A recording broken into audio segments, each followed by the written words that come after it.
혹시 넷플릭스나 유튜브를 볼 때 1.5배속으로 빨리 감기해서 보시는 편인가요? 아니면 중간에 건너뛰면서 본 경험은요? 아마 그렇다고 대답하실 분들이 많을 텐데요. 이런 트렌드를 일컫는 신조어가 일본엔 있습니다. 타이파라고 하는데요. 시성비, 그러니까 시간 대비 성능이라고 할 수 있겠죠. 오늘은 이미 우리에게도 익숙한 트렌드, 시성비를 딥다이브 해보겠습니다.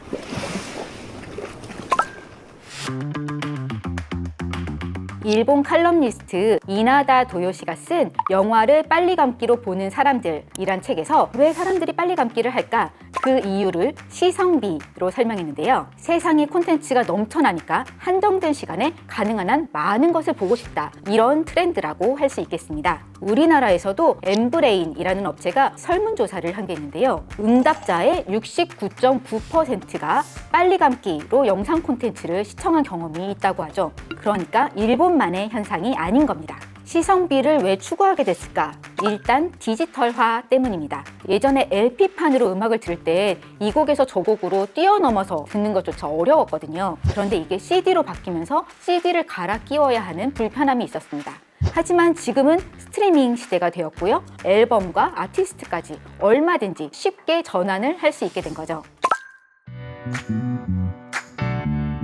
언뜻 생각하면 시간을 절약하는 거, 이건 인류가 늘 추구했던 바입니다. 로봇 청소기나 밀키트, 냉동식품까지 시성비의 사례로 보는 경우도 있는데요. 근데 사실 이런 거는 10년, 20년 전부터 있었던 거잖아요. 그게 시성비라면 에이 뭐 별거 아닌 트렌드네, 원래 늘 그랬던 거잖아 라고 생각하실 수 있는데요. 두 가지로 구분해서 보셔야 합니다. 하나는 시간이 정말 없어서 시성비를 추구하는 거죠. 육아나 직장생활 때문에 너무 바빠서 그런 경우이고요.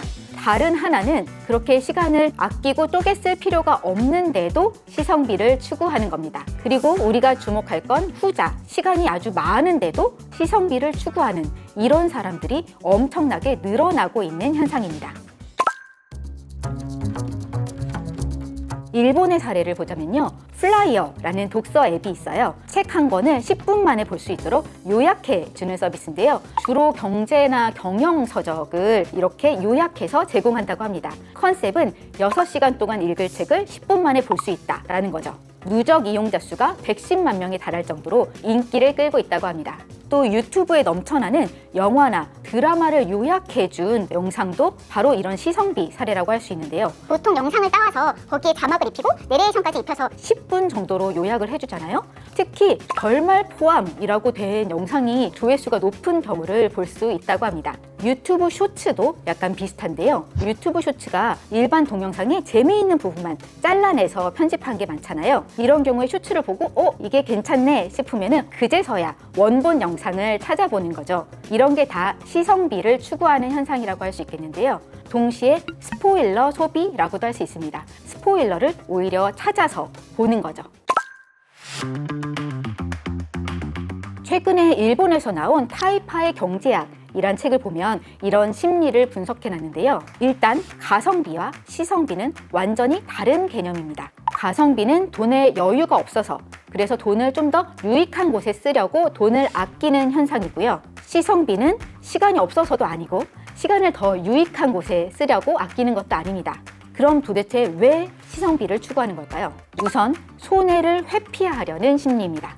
기껏 시간을 들여서 뭘 봤는데 재미도 없고 지루하고 정보도 없고 그러면 손해인 거잖아요. 그 시간에 재미있는 걸 볼 수 있는 기회를 잃게 된 거니까요. 바로 이 점에서 영화관에 가서 영화를 보는 거는 큰 리스크를 감수해야 하는 일입니다. 이게 재미있을지 없을지 모르는 영화를 보기 위해 시간과 돈을 들여야 하고요. 또 영화를 보면서는 다른 일, 예를 들어서 스마트폰으로 정보를 검색하거나 하는 것도 할 수 없잖아요. 그래서 사람들이 미리 줄거리를 다 알아보고 결말까지 알고 나서 그 영화를 볼지 말지를 선택하는 겁니다. 또 요즘에는 일본에서 완전 영양식이라고 부르는 게 유행인데요. 이것도 같은 심리라고 할 수 있죠. 이게 빵이나 음료인데 하루에 필요한 영양소 3분의 1을 포함했다. 이런 뜻인데요. 보통의 인스턴트 식품은 시간은 줄여줄 수 있지만 영양소 면에서 손해일 수 있죠. 하지만 완전 영양식은 실패할 확률을 줄여주는 겁니다. 영화를 왜 1.5배속이나 요약본으로 볼까? 그 심리를 한번 생각해 보자면요. 영화를 시청해서 즐거움과 감동을 얻는 것, 그게 진짜 목적이 아닙니다. 그럼 목적이 뭐냐? 주변 사람들하고 그 영화에 대해서 대화를 나눌 수 있게 영화를 본 상태가 되는 것, 그게 진짜 목적인 거죠. 소비 자체는 목적이 아닌 도구이고 진짜 목적은 소비를 한 상태가 되는 것이라는 건데요. 이걸 숙제에 비유해서 생각해 볼게요. 우리가 숙제를 하는 목적은 크게 두 가지입니다. 하나는 숙제를 해서 그야말로 공부를 하는 것, 학습 능력을 높이는 것이 있고요. 다른 하나는 숙제를 한 상태가 돼서 선생님한테 혼나지 않는 것입니다. 첫 번째가 목적이라면은 사실 숙제하는데 시간이 오래 걸려도 괜찮죠. 아니 오히려 오래 걸리는 게 더 좋을 수도 있죠. 하지만 두 번째, 숙제를 한 상태가 돼서 혼나지 않는 것이 목적이라면 뭐 다른 사람이 하든 아니면 답안지를 베끼든 어떻게든 빨리 하는 게 효율적인 거잖아요. 바로 뭐뭐를 한 상태가 되고 싶다. 그것이 사람들이 시성비를 추구하는 이유라고 합니다. 이런 시성비 추구 현상은 일부 Z세대 얘기로 치부하는 경우가 있는데요. 일본에서 진행된 설문조사 결과에 따르면 30대건, 50대건 절반가량이 이런 시성비를 추구한다고 합니다. 별로 나이에 따라 큰 차이가 없죠. 따라서 기업 입장에서는 이런 트렌드를 반드시 따라가야만 하고요. 또 요즘에는 일본 직장인들의 직업관도 시성비에 따라서 바뀌고 있다고 합니다. 그러니까 회사 생활에서도 커리어에 있어서도 시성비를 추구하는 건데요.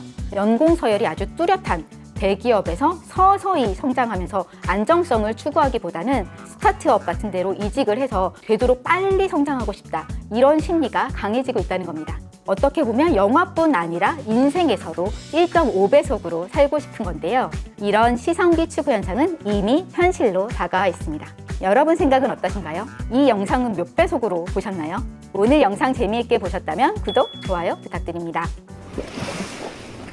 요즘에 허무감을 느끼는 시기가 빨라지고 있대요. 사천주라는 책이 있거든요. 인생이 따져보면 4,000주 정도밖에 안 된다는 거예요. 책의 메시지는 뭐였냐면은 그래서 이제 보통은 사람들이 막 이것도 하고 저것도 하고 막 생산성을 최대한 높이기 위해서 막 달리는데 자기가 그렇게 하다가 깨달았다는 거죠. 아, 이게 계획을 세우고 막 빨리빨리 막 가려고 해도 인생이란 건 그렇게 되는 게 아니구나. 자기가 생각한 대로 잘 이루어지지 않는 게 그냥 인생이다. 더 효율적으로, 더 빨리 성장하려고 그렇게 살지 말아라가 오히려 그 책의 핵심 내용이었어요.